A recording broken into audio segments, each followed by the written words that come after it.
출애굽기 2장.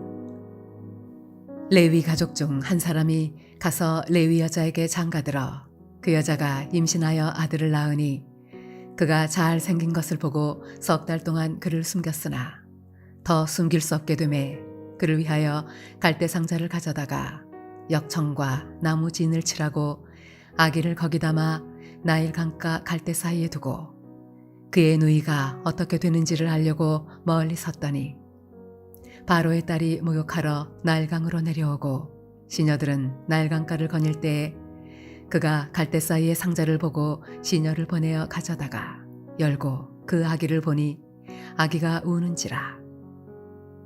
그가 그를 불쌍히 여겨 이르되 이는 히브리 사람의 아기로다. 그의 누이가 바로의 딸에게 이르되 내가 가서 당신을 위하여 히브리 여인 중에서 유모를 불러다가 이 아기에게 젖을 먹이게 하리이까. 바로의 딸이 그에게 이르되 가라 하매 그 소녀가 가서 그 아기의 어머니를 불러오니 바로의 딸이 그에게 이르되 이 아기를 데려다가 나를 위하여 젖을 먹이라. 내가 그 삭슬 주리라.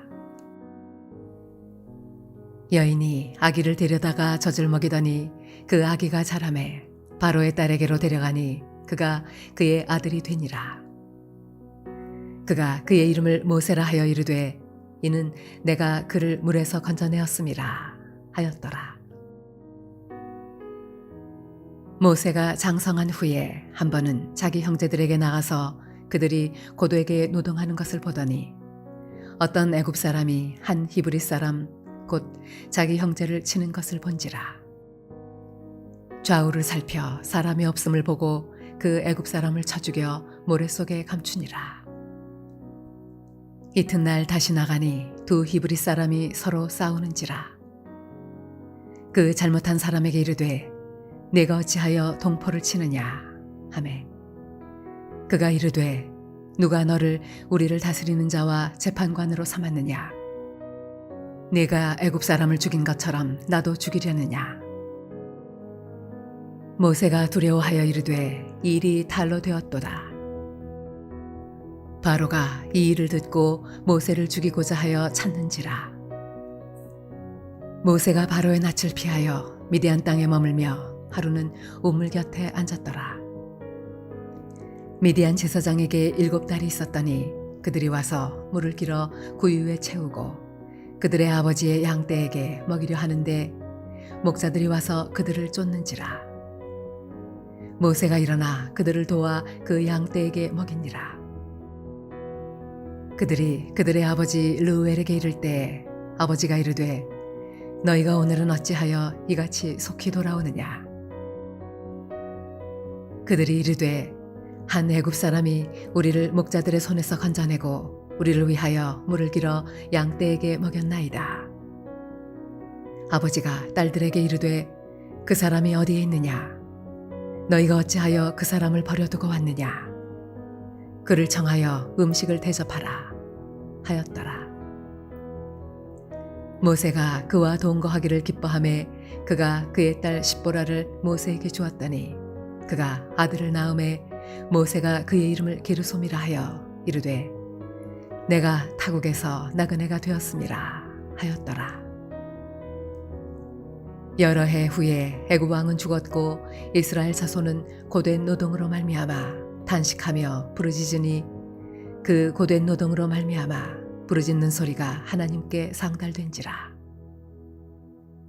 하나님이 그들의 고통 소리를 들으시고 하나님이 아브라함과 이삭과 야곱에게 세운 그의 언약을 기억하사 하나님이 이스라엘 자손을 돌보셨고 하나님이 그들을 기억하셨더라.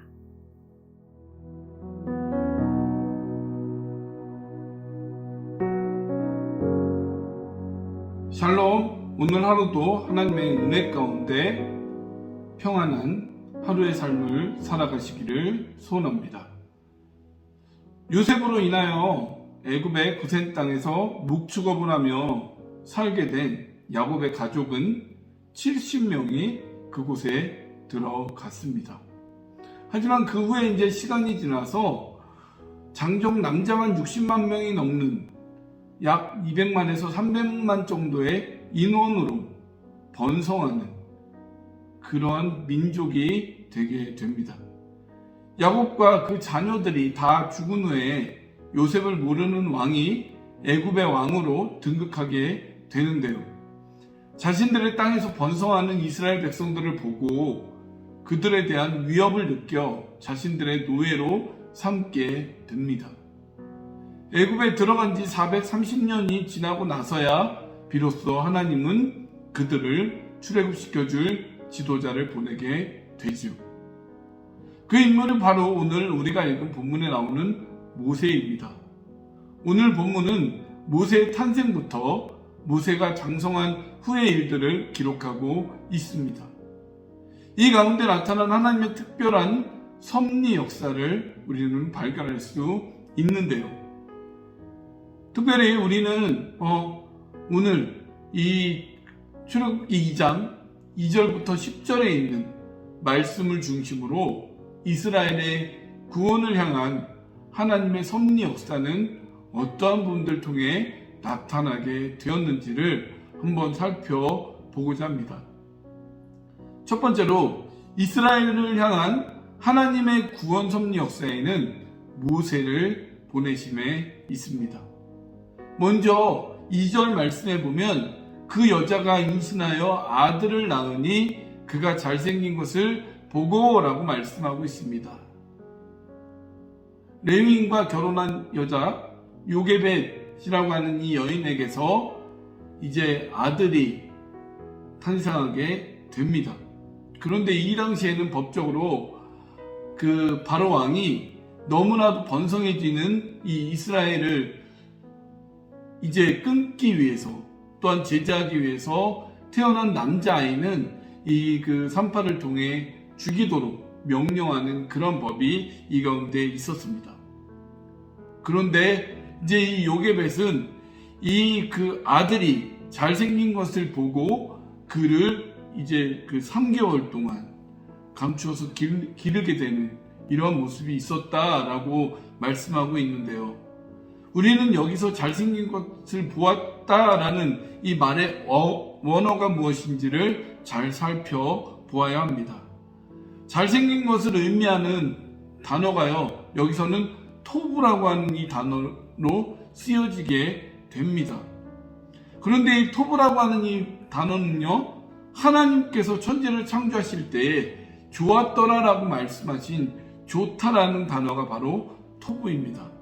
이것은 단순히 육신의 기준과 또한 외형적이고 외모적인 부분에서 흡족할 만큼의 그 좋은 이런 모습이 아닌 하나님의 기준 가운데서 만족하고 흡족해 하시는 이런 것을 의미하고 있다라고 우리가 보시면 되는데요.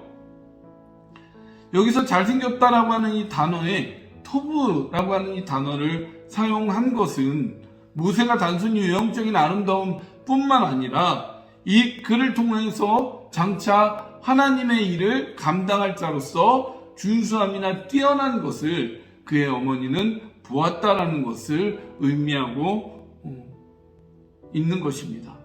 그러했기에 바로의 명령을 어긴 죄로 처벌받을 수 있었음에도 불구하고 그를 감추어 키우게 되었던 것이죠. 하지만 3개월이 지나고 더 이상 키울 수 없게 됨으로 인하여 이 모세의 어머니 요게벳은 모세를 갈대 상자에 역청과 나무 진을 칠하여 이제 그 상자에 담아 나일강과 갈대 사이에 두게 됩니다. 그런데 이 상자에 해당하는 테바라고 하는 단어, 이 단어는요, 그 노아가 만들었던 방주나 본문의 모세를 태운 상자를 가리킬 때 외에는 전혀 사용되지 않았던 특별한 단어입니다. 이로 볼 때에 모세를 위하여 만들었던 이 갈대 상자 역시 노아의 방주처럼 역청까지 발라 물이 스며들지 않게 한 하나의 완전한 방주였다라고 우리가 볼 수 있습니다. 노아의 방주는요, 하나님의 은혜로 선택받은 사람들과 동물들을 구원한 방주였다라고 한다면 본문의 상자는 다른 사람들을 구원하도록 예정된 자가 물로 인해 죽게 될 상황 속에서 구원받게 하는 또 다른 방주였다라고 하는 것을 의미하고 있습니다. 즉 하나님께서는 노아로 하여금 방주를 짓게 하셔서 모든 육상에서의 생물의 씨를 남겨 놓으셨던 것처럼 모세의 어머니로 하여금 갈대 상자를 짓게 하셔서 이스라엘 백성들을 구원할 사람의 씨를 남겨 놓으셨다는 것이죠. 또한 이를 통해서 하나님의 구원 역사를 이루셨다는 사실입니다. 이 모든 것이 다 하나님의 절대적인 섭리 역사 가운데 이루어졌다는 사실들을 우리는 믿으시기 바랍니다. 두 번째로 이스라엘을 향한 하나님의 구원 섭리는 바로의 딸의 마음에 역사하심에 있습니다.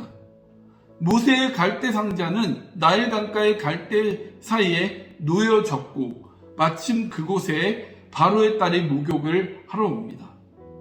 바로의 딸이 목욕하러 온 곳에도 모세를 통한 하나님의 그 이스라엘을 구원하시고자 하는 섭리 역사가 있음을 우리는 엿볼 수 있는데요. 만약 목욕하러 온 사람이 바로의 딸이 아니라 애굽 사람 중에 한 사람이거나 아니면 그 바로의 법 아래 놓여져 있는 사람들 중에 하나였다면 어떠했을까요? 그랬다면 아마도 바로의 명령이 두려워서 그를 죽였을 것입니다. 하지만 바로의 딸이 목욕하러 옴으로 인해서 그의 마음에 불쌍히 여기는 마음이 들게 되고요.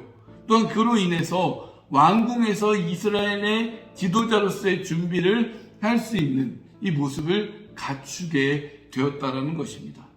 결코 이것은 인간의 우연으로 인한 단순한 어떤 그런 모습이 아니라 이스라엘의 구원의 서막을 여시는 하나님의 섭리 역사 가운데 이루어진 것이다 라는 것을 우리가 생각할 수 있다라는 것입니다. 바로의 딸은 나일강으로 목욕하러 와서 상자 안에 모세를 발견한 것뿐만 아니라 4절에 보면 그를 불쌍히 여기는 마음을 가졌다라고 그 말씀에는 표현하고 있습니다. 바로의 딸은 모세를 발견했을 때 그가 히브리 사람이라는 것을 알았습니다. 그런데 이 아이가 죽임을 당하지 않고 갈대 상자 안에 넣어져 있는 것을 발견했다면 어떠한 마음이 들었을까요?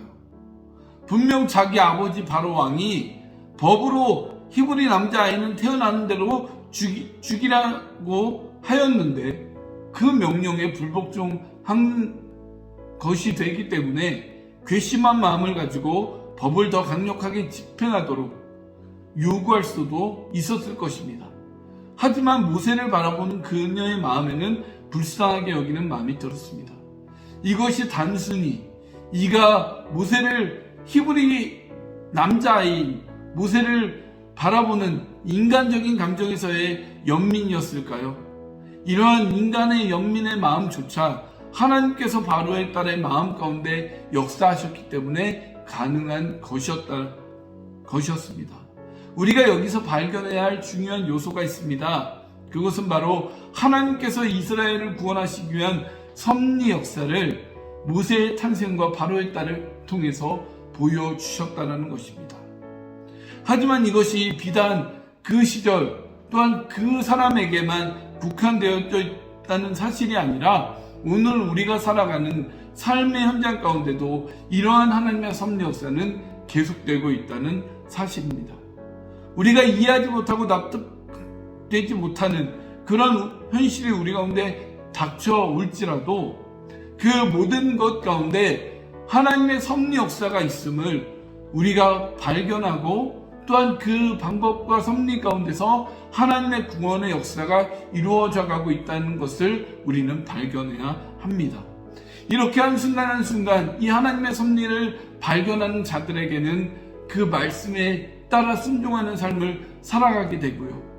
그 하나님의 섭리 역사 가운데 모든 것을 감사함으로 우리가 믿음으로 살아가는 우리의 삶이 되지 않겠습니까? 원하기는 우리의 삶의 역사 가운데 나타내고 계시는 이 하나님의 섭리 역사를 우리의 삶 가운데 발견하는 우리의 삶이 되시기 원하고요. 날마다 그 가운데 순응하며 감사하며 살아가는 삶을 통해 모세를 통해 이루셨던 놀라운 하나님의 역사가 우리의 삶 가운데도 나타나는 그 은혜가 있으시기를, 우리 삶의 현장 가운데 나타나시기를 간절히 축원을 드립니다. 기도하시겠습니다. 하나님, 우리의 삶의 현장 한순간 한순간 가운데 놀라운 하나님의 섭리 역사가 있음을 우리가 기억합니다. 그것을 모세의 탄생과 또한 그 탄생의 과정, 또 그를 통해 이루어 주셨던, 또 바로의 딸을 통해 나타냈던 그의 이러한 모습 가운데 우리가 하나님의 섭리 역사를 발견하게 되었습니다. 이 모든 섭리 역사가 우리의 삶 가운데, 우리의 삶의 현장에서도 나타나고 있는 줄 믿사오니, 하나님, 우리가 그 섭리 역사를 날마다 발견하면서 그 하나님의 뜻에 순응하는 삶을 살아가게 하시고, 뿐만 아니라 날마다 감사하는 믿음의 삶을 통해서 모세를 통한 하나님의 역사가 우리의 삶 가운데도 나타날 수 있도록 인도하여 주옵소서. 오늘 하루의 삶도 하나님 그 가운데 하나님께 영광을 돌리며, 또한 하나님의 뜻이, 하나님의 섭리가, 하나님의 영광이 나타나는 우리의 삶이 될 수 있도록 주님 인도하여 주옵소서. 하나님의 귀한 은혜 감사드리며 이 모든 말씀 우리를 구원하여 주신 예수님의 이름으로 기도하옵나이다. 아멘.